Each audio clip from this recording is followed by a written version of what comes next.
Oke, Assalamualaikum warahmatullahi wabarakatuh. Waalaikumsalam warahmatullahi wabarakatuh. Bapak mulai materi pertama seni budaya yang diawali dengan apa itu konsep budaya.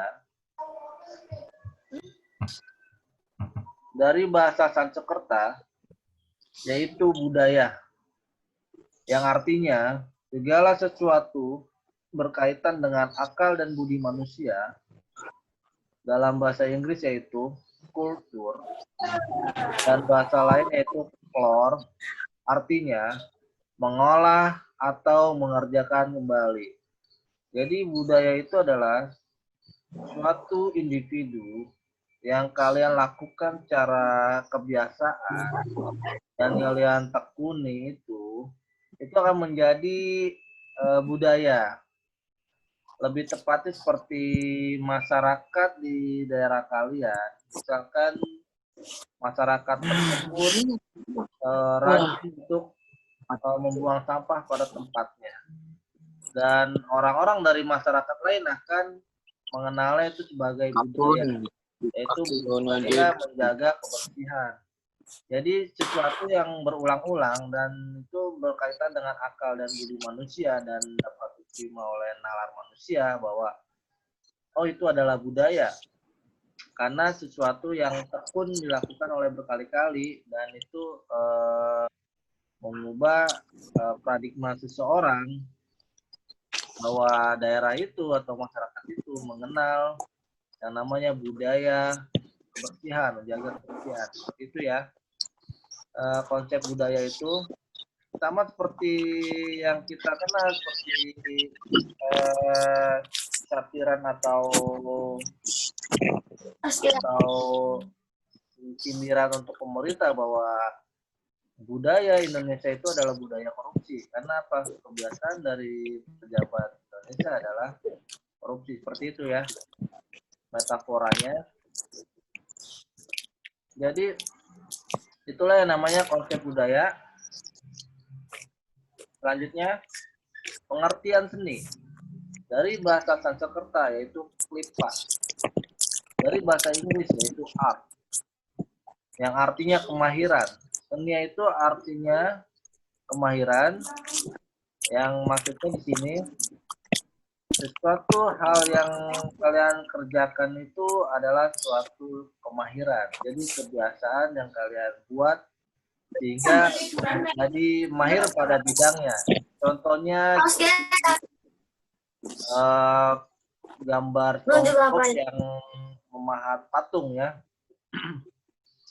Di sini SpongeBob, tapi sebenarnya nggak masuk akal. Nih ibaratnya kemahiran SpongeBob atau bakat SpongeBob adalah mematung. Jadi itulah yang namanya arti dari seni. Seni itu adalah kemahiran atau bidang yang dia tekuni dan dia mahir dalam bidangnya. Seperti kalian berada di jaringan, kalau kalian mahir dalam jaringan, kabel-kabel, wifi, entah itu wifi atau kabel-kabel yang bermasalah, apa cuy? Ataupun biasanya sih Bapak kenalnya anak TKJ itu ya bisa install ulang, terus juga kotor deh gitu-gituin. Iya. Install ulang, bisa benerin jaringan dan masang-masang wifi dan coding juga ya kayaknya ya. Jaringan TKJ coding juga ya. Belajar coding juga kayaknya. Jadi sesuatu yang kalian tekuni itu akan menjadi yang namanya seni. Jadi seni jaringan mungkin ya, atau lebih kemahiran, mahir dalam jaringan. Jadi seperti itu yang namanya seni, konsep pengertian seni. Klasifikasi seni atau yang namanya golongan seni itu ada 3. 1, seni rupa. 2, seni pertunjukan. 3, seni sastra. Seni rupa yaitu diantaranya seni murni, seni terapan, Seni murni itu lebih pada lukisan, bukanlah menggambar seperti itu. Kalau seni taplak itu lebih pada bentuk 3D seperti desain interior, eksterior, dan dia itu seperti Lu nyuruh-nyuruh aja lu. dan seperti membuat guci, membuat mangkuk, membuat gelas dan lain-lain seninya itu. Itu yang namanya seni rupa. Seni murni itu diantaranya seni lukis, seni menggambar dan lain-lain. Itu namanya seni murni. Seni terapan itu dari desain interior, eksterior, dan pria itu membuat gelas, membuat keramik, membuat desain pria lah ya, dari keramik, dari guci dan lain-lain. Terus selanjutnya seni pertunjukan diantaranya itu adalah 1 seni musik, 2 seni teater, 3 seni tari, 4 film sinematografi, 5 pantomim. Teknik musik udah pada tahu ya, bermain musik ada gitar, ada bass, ada drum, ada lain-lain. Terus seni teater itu ada yang namanya pertunjukan, drama, kolosal, dan yang ada panggungnya lah teater itu. Dan seni tari itu menari ya. Tahu lah ya, seni tari itu menari jaipong, tari pencaksilat itu masuk tari ya. Terus tari tradisional yang lainnya, Bali dan lain-lain. Terus selanjutnya itu yang keempat, film sinematografi. Film sinematografi itu lebih pada efek-efek visual.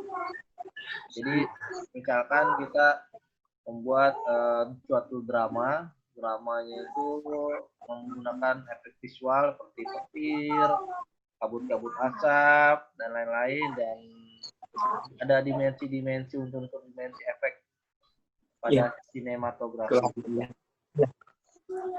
Entah itu kalau di perfilman ada editing. Terus kelima, pantomim. Kalau pantomim kayaknya di zaman kalian ini udah jarang ya. Kayaknya sih ada ya. Kalau dulu tuh pantomim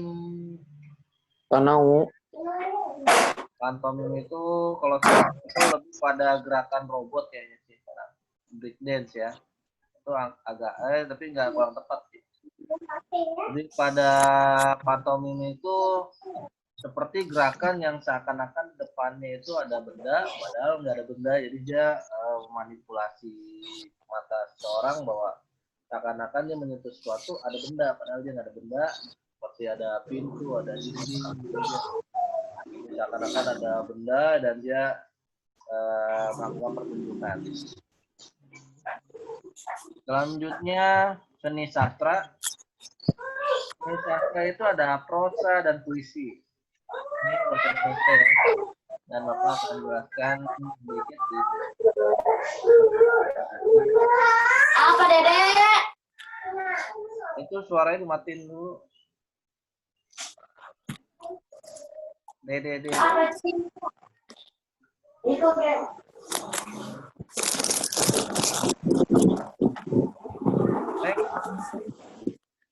yang tadi kan pengertian seni dan budaya. Sekarang pengertian cara dua-duanya yaitu seni budaya.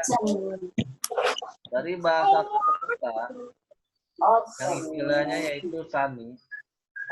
Artinya setiap hal sengaja dibuat oleh manusia dengan menghadirkan unsur estetika, keindahan, serta mampu membangkitkan perasaan dirinya dan bagi orang lain. Jadi seni budaya itu lebih pada kalian menghadirkan keindahan yang membangkitkan perasaan, ekspresi yang ada pada kalian dan akan diterima keindahannya oleh orang lain. Menurut para ahli, dan pakar budaya menyebutkan seni budaya merupakan keahlian mengekspresikan ide-ide dan pemikiran estetika.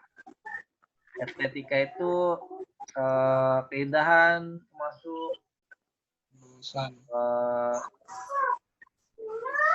kesenian. Estetika itu serta berimajinasi pandangan akan benda, suasana atau karya yang mampu menimbulkan rasa indah, yang mampu menciptakan peradaban yang lebih maju. Jadi pentingnya seni itu seperti itu ya. Jadi kalau kalian nggak ada yang namanya seniman, nggak bakal ada yang namanya suatu peradaban. Contohnya aja pada zaman dulu pas di Mesir, itu ada yang membuat piramida Giza, Bapak Iyo. patung Sphinx. Itu pada zaman sekarang, penemuan sekarang itu menyebutnya adalah suatu peradaban yang maju.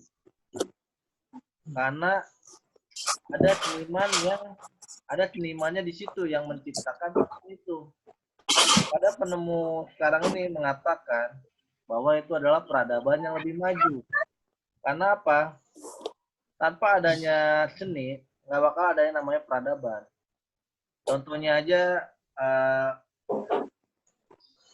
seperti entah itu kalian seninya itu adalah seni teknologi sekarang ini, kalian menciptakan sesuatu dengan akal dan pikiran, namanya kalian seni ya. Seniman lah yang mengekspresikan suatu ide-ide dan pemikiran yang indah. Dan contohnya lagi misalkan di Cina ada yang namanya mobil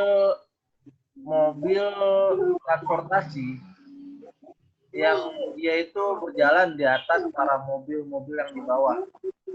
Itu adalah sebuah penemuan yang dimana itu pasti ada yang namanya seniman di situ. Yang awalnya itu adalah imajinasi dari penemu itu. Awalnya adalah imajinasi dulu. Imajinasi bagaimana caranya untuk menghindari kemacetan dan kira-kira efektif atau tidak dan apakah akan berhasil. Jadi dia seniman itu mengekspresikan ide-idenya. Jadi muncullah sebuah peradaban yang sekarang Cina itu yang negara maju ya.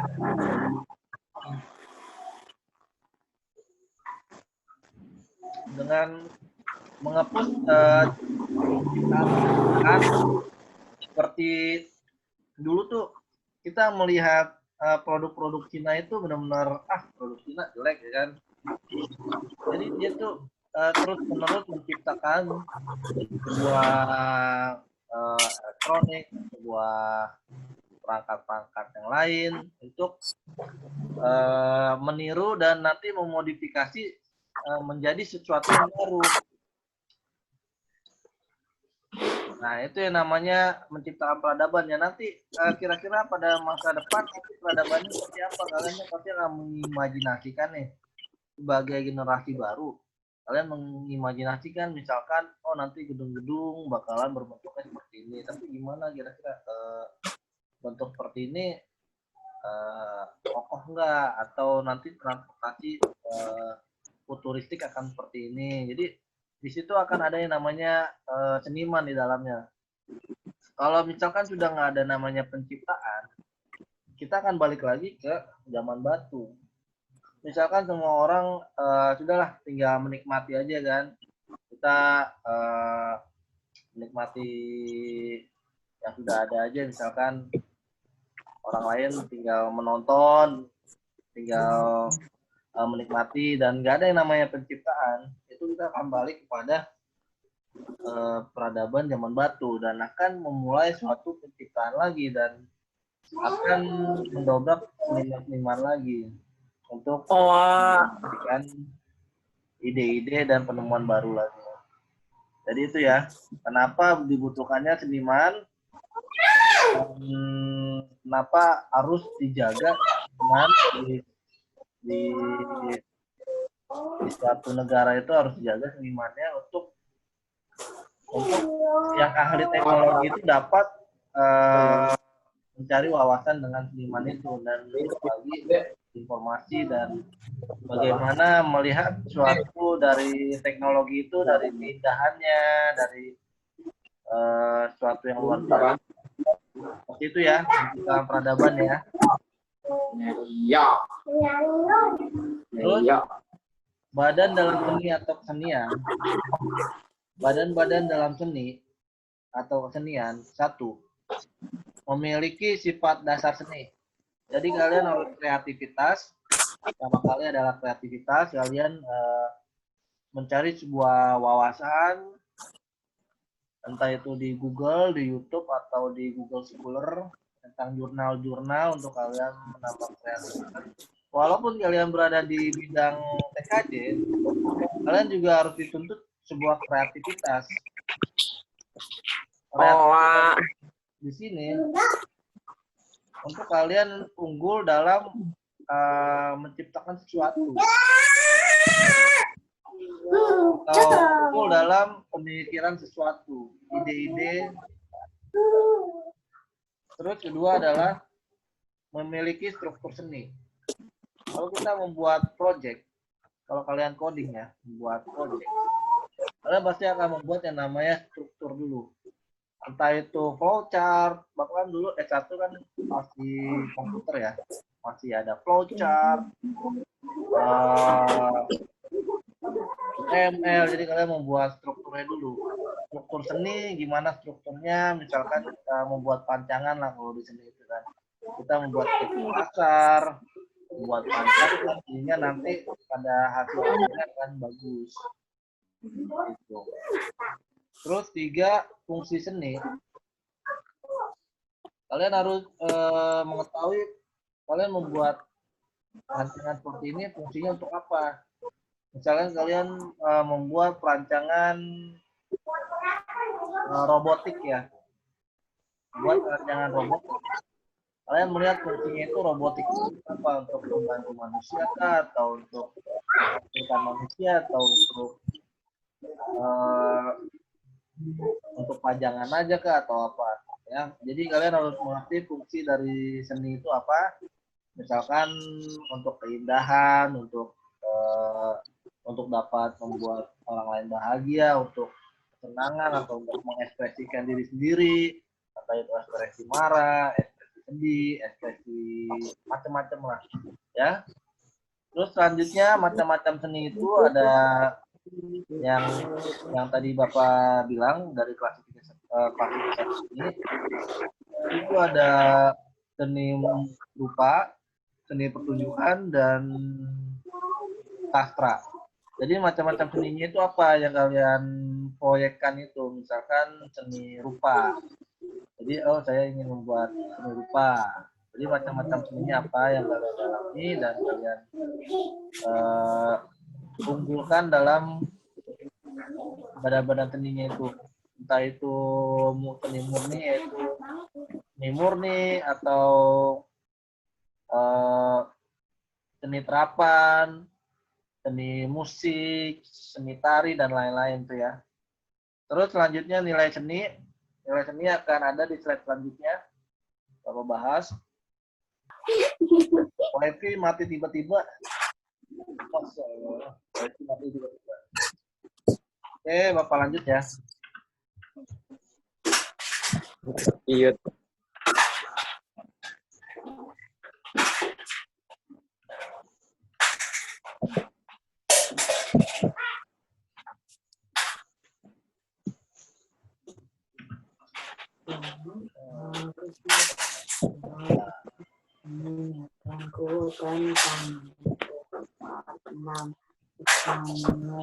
Nah, selanjutnya itu ada sifat dasar seni. Sifat dasar seni yaitu kreativitas. Yang Bapak bilang kalian harus mengasah kreativitas, entah itu dari Google, YouTube, dan lain-lain. Misalkan kalian di TKJ itu kalian belajarin tata ulang, belajar program yang bajakan, atau cara-cara monitoring, kayak monitoring laptop, internet, dan lain-lain, atau jaringan, coding, website. Terus Yang kedua individualitas, yaitu individualitas itu bukannya kalian harus sendiri ya, over atau enggak sendiri aja, enggak maksudnya itu adalah kalian harus memiliki karya yang bersifat ciri khas. Kalian harus memiliki ciri khas dari berbeda dari yang lain. Jadi itu yang namanya individualitas ya, bukannya kalian harus introvert atau apa. Tapi kalian harus bersifat memiliki ciri khas. Hasil dari seni kalian harus memiliki ciri khas. Terus selanjutnya adalah ekspresif. Kalian harus mengekspresikan diri. Kalian ekspresikan aja diri kalian. Misalkan kalian ada masalah, kesedihan, atau apa, kalian tuangkan dalam seni. Atau kalian lagi senang, kalian tuangkan di dalam seni. Seperti itu ya. Selanjutnya abadi. Abadi di sini bukannya untuk kalian puja-puja ya, tapi maksudnya abadi ini hidup panjang masa. Jadi seni kalian tuh akan dikenang oleh seluruh orang panjang masa, seperti halnya piramida Giza itu udah dibangun sebelum Masehi dan orang sekarang ini dapat menikmatinya kan. Peradaban maju pada zaman dulu. Kita dapat memahaminya, mengalaminya, dapat menikmatinya seni tersebut. Itulah yang namanya abadi. Jadi seninya itu dapat hidup sepanjang masa. Seperti halnya pelukis Van Gogh pada zaman dulu itu hidupnya susah sampai dia menjual lukisan itu sangat murah ke suatu restoran untuk dapat makan. Lapar, dia sampai memotong kupingnya sendiri untuk dia makan. Jadi setelah dia meninggal, dia nggak dapat apa-apa tuh, hidupnya masih sengsara. Tapi pas dia meninggal, lukisannya malah jadi mahal. Yang menikmati itu adalah keturunan yang memiliki restoran yang dia jual murah. Jadi itu yang namanya abadi ya. Jadi itu menjadi hak intelektual, kekayaan intelektual yang bisa kalian nikmati. Seperti halnya musik, itu bisa jadi hak intelektual keturunan kalian. Jadi seni itu bisa menjadi hidup yang panjang masa dan hak intelektual juga. Hak intelektual juga loh. Jadi orang misalkan di musik kita mau make musiknya, dia harus bayar. Misalkan Ariel Noah udah meninggal nih, yang menikmati siapa yang meneruskan hak intelektual itu? Kan Ariel kan belum menikah ya, jadi belum punya anak, jadi mungkin akan diturunkan ke orang lain hak intelektual, keluarganya yang lain atau lain-lain. Terus universal di sini maksudnya itu adalah kalian harus menggunakan bahasa yang mudah dimengerti oleh orang lain atau dimengerti oleh orang lain. Walaupun di dalam seni kalian atau dalam proyek seni kalian itu ada yang namanya pesan-pesan. Walaupun kalian sisipin pesan-pesan rahasia, tapi kalian di sisi lain kalian harus menggunakan bahasa atau bentuk yang itu untuk nanti akan menyampaikan. Musik juga sama, musik juga ada yang namanya ritme yang dapat dibuat orang-orang terhanyut-hanyut dulu ya kan, sampai orang yang mendengarkan itu dapat mengerti pesan yang itu. Iya, entah itu galau, entah itu cinta,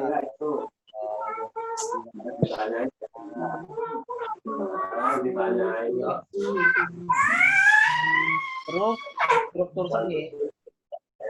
Kalian kalau membuat suatu proyek, struktur itu adalah proses ya. Oke, kalian harus menghubungkan sejumlah unsur-unsur seni. Jadi kalian harus menghubungkan, misalkan kalian membuat sebuah lukisan ya, kalian harus menghubungkan garis awal dengan garis akhir. Kalau kalian TKJ atau coding, kalian harus menghubungkan flowchart, UML, case, dan Denger. program coding itu menyatu. Jadi jangan kalian beda penghubungnya itu ya. Dari flowchart, use case, atau UML, dan coding itu kalian beda. Jadi kalian harus ada penghubungnya, jangan beda. Seperti itu ya namanya struktur ya. Jadi dalam sini juga kalian tuh harus konsepnya itu harus sama dengan hasil akhirnya.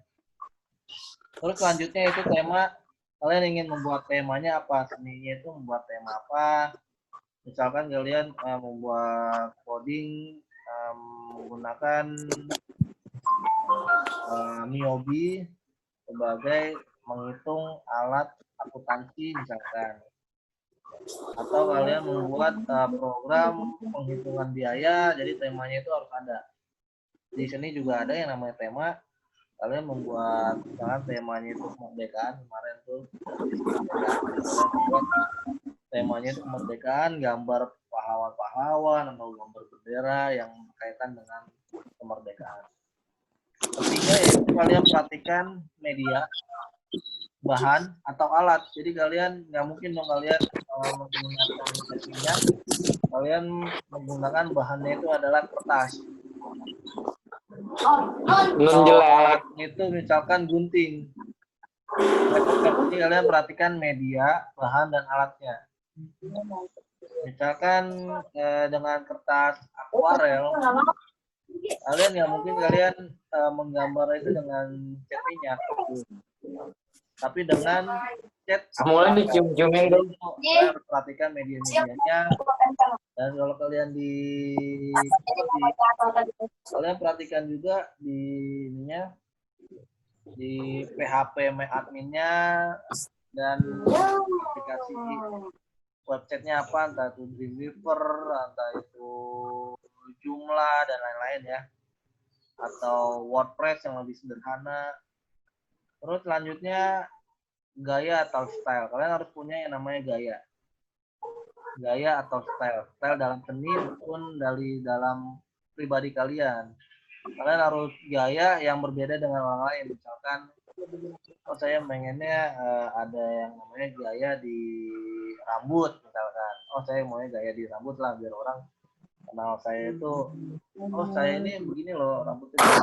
Seperti itu ya. Kalian harus punya yang namanya ngentrik lah. Misalkan sepatunya itu, kalau kalian nggak di sekolah, kalian sepatunya itu yang ada gambar-gambarnya, gambar-gambar tulisan TKJ atau desain apa.